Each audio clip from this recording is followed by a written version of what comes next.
नमस्कार, स्वागत है आपका। मैं हूं आपके साथ अभितोष सिंह और बुलेटिन की शुरुआत इस वक्त की एक बड़ी खबर के साथ। तो इस वक्त की बड़ी खबर, बेंगलुरु में विपक्षी दल मोदी के खिलाफ एक मंच पर हैं। मंथन का दौर जारी है कि कैसे 2024 में मिलजुल कर मोदी का मुकाबला किया जा सके। तो उधर पीएम मोदी ने भी अकेले मोर्चा संभाला और विपक्ष को धो डाला है। तो पीएम मोदी ने शब्दों के ऐसे तीर चलाए कि 26 विपक्षी दलों की कारगुजारियों की कलई खुल गई। पीएम मोदी के 26 मिनट के भाषण को हमने 6 बिंदुओं में विश्लेषण इसका किया। आपको दिखाते हैं कि पीएम के एक तीर से 26 शिकार किस तरीके से किए गए और मोदी ने किस तरीके से वार किया प्रधानमंत्री ने, यह भी हम आपको दिखाते हैं। तो क्या है वो अहम बिंदु जिसको लेकर प्रधानमंत्री ने निशाना साधा विपक्षी दलों की इस मीटिंग पर। उन्होंने कहा कि बेंगलुरु में कट्टर भ्रष्टाचारी सम्मेलन चल रहा है और यह बात उन्होंने कई बार दोहराई है। 20 लाख करोड़ रुपए के घोटाले की गारंटी, 20 लाख करोड़ रुपए के घोटाले की गारंटी। साथियों, इस बैठक की एक और खास बात है। अगर कोई करोड़ों के घोटाले में जमानत पर है तो उसे बहुत सम्मान की नजर से देखा जाता है। अगर पूरा का पूरा परिवार ही जमानत पर है तो उसकी और ज्यादा खातिरदारी होती है। अगर किसी दल का कोई वर्तमान मंत्री भ्रष्टाचार के मामले में जेल जाता है तो उसे एक्स्ट्रा नंबर देकर स्पेशल इनवाइटी बुलाकर बुलाया जाता है। अगर कोई किसी समाज का अपमान करता है, अदालत से सजा पाता है तो उसकी बड़ी आवाभगत होती है। अगर कोई अदालत से करोड़ों के घोटाले में दोषी पाया गया है तो इस बैठक में शामिल होने की उसकी क्वालिफिकेशन और बढ़ जाती है। बल्कि ये लोग तो उससे मार्गदर्शन मांगते हैं। भ्रष्टाचार को लेकर इनमें बड़ी आत्मीयता है, बड़ा प्रेम है। इसलिए 20 लाख करोड़ रुपए के भ्रष्टाचार की गारंटी देने वाले ये लोग बड़े प्रेम से, बड़ी आत्मीयता से आपस में मिल रहे हैं। भ्रष्टाचार की इस दुकान में जुटे हुए ये सभी परिवारवाद के कट्टर समर्थक है। न खाता न वही, जो परिवार कहे वही सही। लोकतंत्र के लिए कहा जाता है of the people, by the people, for the people. लेकिन इन परिवारवादियों का मंत्र है of the family, by the family, for the family. Family first, nation nothing. इन लोगों का मोटो है, इनकी यही प्रेरणा है। ये लोग देश के लोकतंत्र को, देश के संविधान को अपना बंधक बनाना चाहते हैं।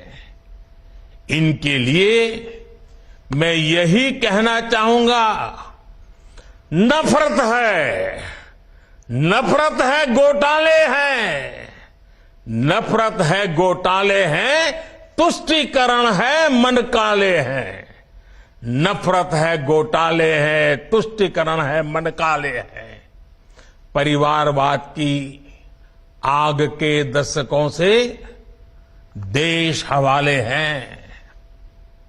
साथियों, इनके लिए देश के गरीब के बच्चों का विकास नहीं, बल्कि अपने बच्चों का, अपने भाई भतीजों का विकास मायने रखता है। इन परिवारवादी पार्टियों ने कभी देश के सामान्य युवा की शक्ति के साथ न्याय नहीं किया। इनकी एक ही विचारधारा है, एक ही एजेंडा है, अपना परिवार बचाओ, परिवार के लिए भ्रष्टाचार बढ़ाओ। इनका कॉमन मिनिमम प्रोग्राम है देश का विकास रोकना, अपने कुशासन पर पर्दा डालना और अपने भ्रष्टाचार के विरुद्ध कार्रवाई को रोकना। अब देखिए, ये जो जमात इकट्ठी हुए हैं ना, उनके कुनबे में बड़े से बड़े घोटालों पर, अपराधों पर इनकी जुबान बंद हो जाती है। इनकी दुकान पर दो चीजों की गारंटी मिलती है। एक तो ये अपनी दुकान पर जातिवाद का जहर बेचते हैं और दूसरा, ये लोग असीमित भ्रष्टाचार करते हैं। आजकल ये लोग बेंगलुरु में जुटे हैं। एक जमाने में एक गाना बहुत मशहूर था, मुझे तो पूरा याद नहीं है, लेकिन मुझे याद आ रहा है। एक चेहरे पर कई चेहरे लगा लेते हैं लोग, एक चेहरे पर कई चेहरे लगा लेते हैं लोग। आप देखिए, ये लोग कितने चेहरे लगाकर बैठे हैं। जब ये लोग कैमरे के सामने एक फ्रेम में आ जाते हैं तो पहला विचार देश के सामने क्या आता है? पहला विचार देश के लोगों के मन में यही आता है, पूरा फ्रेम देख करके देशवासी यही बोल उठता है, लाखों करोड़ों रुपए का भ्रष्टाचार। इसलिए देश की जनता कह रही है कि ये तो कट्टर भ्रष्टाचारी सम्मेलन हो रहा है, कट्टर भ्रष्टाचारी सम्मेलन हो रहा है। आज देश के लोग 2024 चुनाव में फिर एक बार हमारी सरकार वापस लाने का मन बना चुके हैं, निर्णय ले चुके हैं। ऐसे में भारत की बदहाली के जिम्मेदार कुछ लोग अपनी दुकान खोलकर बैठ गए हैं।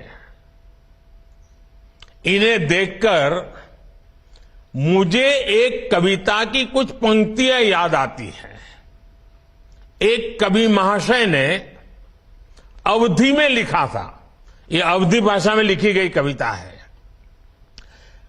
गायित कुछ है, हाल कुछ है, लेबिल कुछ है, माल कुछ है। 24 के लिए 26 होने वाले राजनीतिक दलों पर ये बड़ा फिट बैठता है। गायित कुछ है, हाल कुछ है, लेबिल कुछ है और माल कुछ है।